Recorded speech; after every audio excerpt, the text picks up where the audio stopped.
सभ्य समाज की पहचान ऊंची इमारतों से नहीं होती। उसकी पहचान उसके समाज में उसकी बेटियों से होती है कि वो कितनी शिक्षित है, कितनी आत्मनिर्भर है। और एक लड़की का भविष्य सिर्फ उसके शादी करने के बाद तय नहीं होता, उसके शिक्षित होने से होता है, उसके सपने को पूरा करने से होता है। एक ऐसी ही खूबसूरत कहानी जिसको लिखा है केसर झा ने। ये कहानी है नूर की। नूर एक ऐसी लड़की जो पढ़ना चाहती है, लेकिन बचपन से ही उसके माता-पिता द्वारा उसको शादी के लिए काफ़ी फ़ोर्स किया जा रहा है। एक छोटी-सी गलतफ़हमी उसकी पढ़ाई रुकवा देती है। जहाँ एक लड़का-लड़की का साथ खड़ा होना एक गुनाह माना जाता है, सबकी निगाहों से देखा जाता है। इसी बीच नूर की पढ़ाई छूट जाती है। पर एक माता-पिता का विश्वास भी तो अहम महत्व रखता है। क्या माता-पिता का अपनी बच्ची से पूछना कि वो व्यक्ति कौन था, क्या ये ज़रूरी नहीं है? पर माता-पिता क्या, ये समाज के दायरे में बंधे रहे। समाज उन्हें कुछ कहता है और वो उन्हीं बंधनों को आगे बढ़ाते चले जाते हैं और उन्हीं में बनते चले जाते हैं। यही नूर के साथ हुआ। वो बार-बार मिन्नतें करती रही पढ़ने के लिए। कई बार तो लगा कि हाँ, सब ठीक होए, लेकिन बाद में सब चीज़ें बिखरती चली गईं।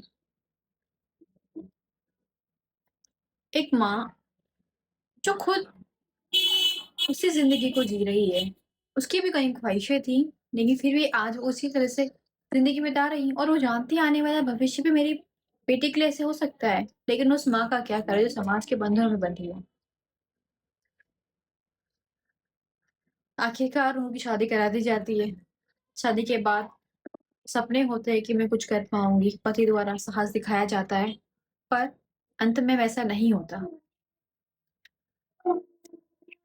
नूर बिखर जाती है, फिर वही ज़िम्मेदारी, उसकी बेटी, उसको पालना, फिर बड़े होना, फिर ये समाज फिर कहाँ गायब हो जाता है कि पता ही नहीं चलता है। तो ऐसी ही कहानी है नूर की। नूर नूर का किरदार इसमें बेहद ही खूबसूरत दिखाया। इस तरीके से मतलब इसमें वार्तालाप रखी गई, इस तरह से इन छोटे-छोटे मुद्दों को उठाया गया समाज के, जहाँ हर परिवार में जहाँ एक भारतीय जो परिवार है वो उस चीज़ का सामना करता है। और मेन चीज़ इसमें ये लगा कि कोई भी धर्म, जाति और मज़हब भले ही अलग-अलग हो, लेकिन आज भी समाज का हिस्सों में बेटियों को लेकर, शिक्षा को लेकर भेदभाव करता आ रहा है। उनके कई सपने होते हैं, ज़िम्मेदारियाँ तो है ही, वो तो सँभालना ही है, लेकिन कई सपने होते हैं जो उन ख्वाहिशों को वो दबा के बैठ जाती हैं। लेकिन माँ-बाप का भी तो कहीं महत्व बनता है बेटी से पूछने का। ये कहानी हर एक लड़की के नाम है जो शायद कुछ करना चाहती थी, लेकिन बाप के दबाव द्वारा कुछ कर ही नहीं पाती है। जब माँ-बाप ही नहीं चाहते अपने बच्चों को सुनना, तो और कौन पूछे? तो एक ऐसी खूबसूरत कहानी नूर जहाँ लिखी गई, अगर आप ऐसा कुछ पढ़ना चाहते हैं तो ये अच्छी किताब है, आप इसे पढ़ सकते हैं। किताब है बदमाश। शुक्रिया।